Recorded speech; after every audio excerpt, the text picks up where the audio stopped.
I really did not think that leftists could make a bigger fool of themselves, but like the class clown in 7th grade, they just walked in wearing nothing but their tidy whities.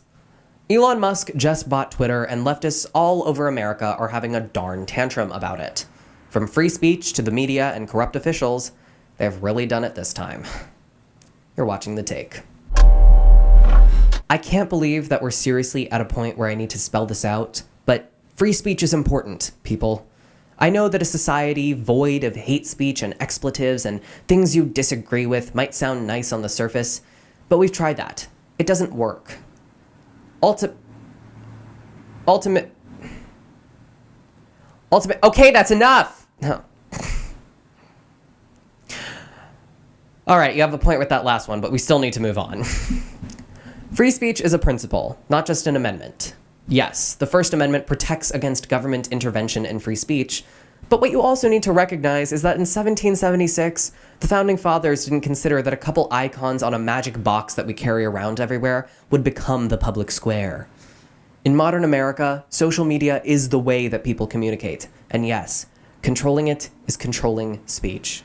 For years now, social media platforms have been operating with little to no actual oversight, allowing hundreds of thinly veiled actions that let them control public discourse.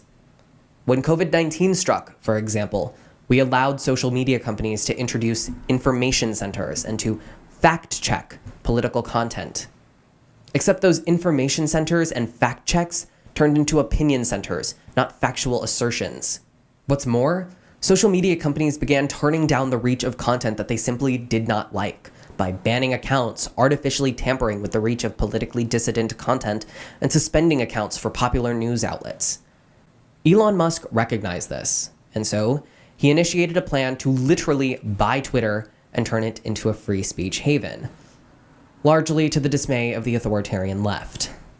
He began courting Twitter to buy up 9.2% of their stock, and hesitant to let go of their despotism for public discourse, the Twitter board offered Elon Musk a seat on the board, which would prevent him from ever accumulating more than 15% of their stock, and thus gaining autonomy over the company. It's the classic game of heads I win, tails you lose, except Elon Musk turned down the board offer, threatening to simply buy off the remaining shares and gain control of Twitter, initiating a tense negotiation, to say the least. Elon had just gone all in, so the board responded with something called a poison pill, where they would intentionally devalue their own stock, making it unprofitable to invest in. Basically, the Twitter board told Elon that if he wanted a seat at the Tea Party, he had to drink the cup laced with Miralax, which, honestly, would not have been the worst choice for Elon, considering that the rest of the board was sipping Lipton. Ugh. Little did they know that Elon Musk had already had an Activia yogurt that morning. So he angrily stood up, plucked a feather off the Twitter bird, chased Parag Agarwal around the room into a corner, and then proceeded to tickle him until he cried uncle and agreed to sell. Elon Musk bought all of Twitter and then took it private in a deal that will be completed by the beginning of next week, valuing the company at $44 billion or 3,232,064,000,000 Russian rubles. Or a quarter Bezos. Now, this is not where the story ends, because as soon as the left caught wind of Elon Musk taking over Twitter, they all began to freak out and contemplate the Armageddon in which they don't have absolute dominion over the information stream. On Monday, Twitter's top lawyer, Vijaya Gadde, who oversees the content moderation team, cried on camera about how sad she is that her team might not get to censor everything that they don't like anymore. We did it, guys. We actually achieved leftist tears. The ladies at The View, who, by the way, have a combined IQ of approximately the same as the Twitter bird, are no better. Sunny Hostin went as far as to say that Elon Musk misses the apartheid South Africa where he grew up and wants it back here on Twitter.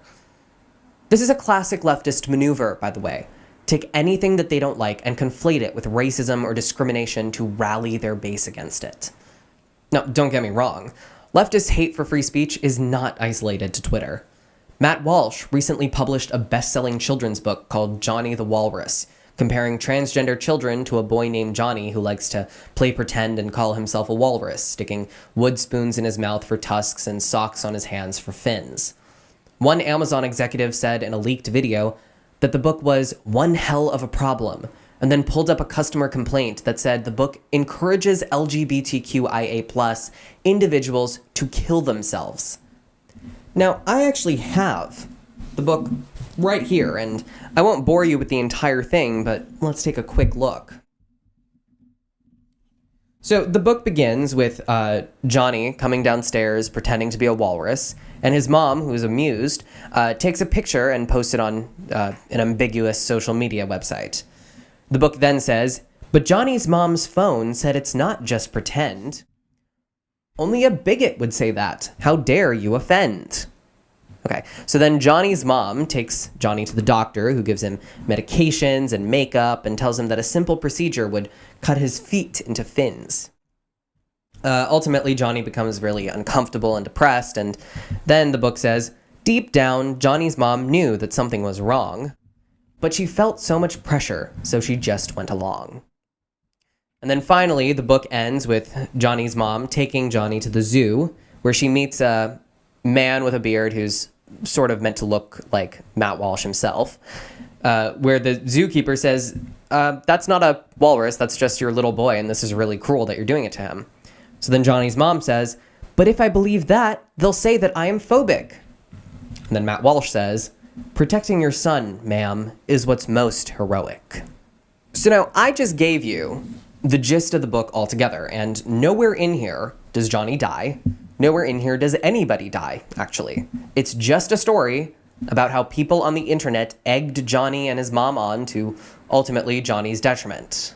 Now look, I don't fully agree with the message of this book, but I would not conflate it with encouraging children to commit suicide.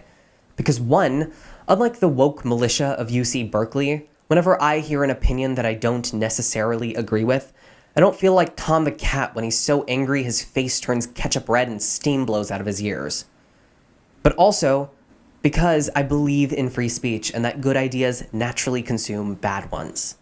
If you disagree with Matt's book, you can enjoy the ability to post on social media about it, and if your counterargument is so much better than Matt's, in an unrestricted world, it would gain popularity. But the problem is, we don't live in an unrestricted world. We live in a world where instead of allowing public discourse, we need to take Matt's book down from Amazon, and we need to diminish his reach on social media, or kick him off of social media altogether. Need I remind you that when Donald Trump tried to undo net neutrality at the behest of Comcast, Americans across the board chewed him up and spit him out. We outright rejected the notion of letting a corporation control what people see and hear. Yeah, well, here's the thing. Twitter, Facebook, Instagram, and all the other social media companies have been enjoying that privilege unchecked for years. Oh, but when the restrictions explicitly favor your politics, suddenly it's okay. To be fair, I don't think that leftists are being hypocritical intentionally. They're just so annoyingly ignorant. You want to kick them in the ass, but their head's in the way. MSNBC host Ari Melber said, referring to Elon Musk's takeover, if you own all of Twitter or Facebook or what have you, you don't have to explain yourself. You don't even have to be transparent. Okay, you're right. The problem is, he continued, you could just secretly ban one party's candidate, or all of their candidates, all of its nominees. You could turn down the reach of their stuff and turn up the reach of something else. And the rest of us might not even find out about it until after the election.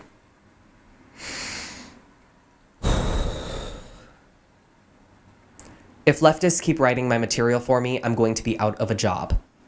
Donald Trump, Marjorie Taylor Greene, Alex Jones, all banned from Twitter ahead of major elections. Prager University and the Babylon Bee suspended for hateful content. Project Veritas suspended while they were running the story about Ashley Biden's diary. And the New York Post suspended for publishing a news article about Hunter Biden's laptop, which, by the way, we now have official confirmation was real. So it is no wonder that Joe Biden hates this. If Twitter was truly free, we'd get a bunch more of what happened in Iowa. So recently, the Biden administration found a new love for Section 230 of the Communications and Decency Act, using it as a premise to launch a Ministry of Truth under the Department of Homeland Security as a bureaucratic agency which would police misinformation on social media platforms. Now, there's only one small problem with that. The First Amendment. Congress shall make no law abridging the freedom of speech. Now, look, if Joe Biden begins using Section 230 to suppress free speech, the constitutionality of the entire act comes into question. So there is no doubt that this administration suspiciously beginning these efforts right after Elon Musk began courting Twitter represents a political and unconstitutional effort. And thankfully, given the conservative bench on the Supreme Court, I'm confident that enough justices will vote to uphold the Constitution. But frankly, that's not the biggest issue here. What's truly damning is how much the Biden administration is freaking out over this, given Elon's actual proposals. On Twitter, Elon Musk said that he's not a fan of the far right or the far left. He says that he wants to give Twitter an objective set of guidelines and let the rails down for anything else. He's even considering making Twitter's algorithm open source for transparency and public trust. Nothing Elon has said suggests that he wants to censor leftists on Twitter. It just means not censoring Republicans, and that is terrifying for Democrats. But what's more terrifying is how far our society has been whittled down. Because trust me, it's a sad state of affairs when the only thing standing between ultimate censorship and free speech is 6 Supreme Court justices and a pot-blowing multi-billionaire. Hey folks, thanks for watching The Take. If you enjoyed this video, please give it a like, and if you want to see more content like this, hit that red subscribe button and press the bell so you get notified whenever we release new content. If you want to see more of our daily content, you can also follow us on social media. Links in the description. Thank you for watching. I'll see you next time.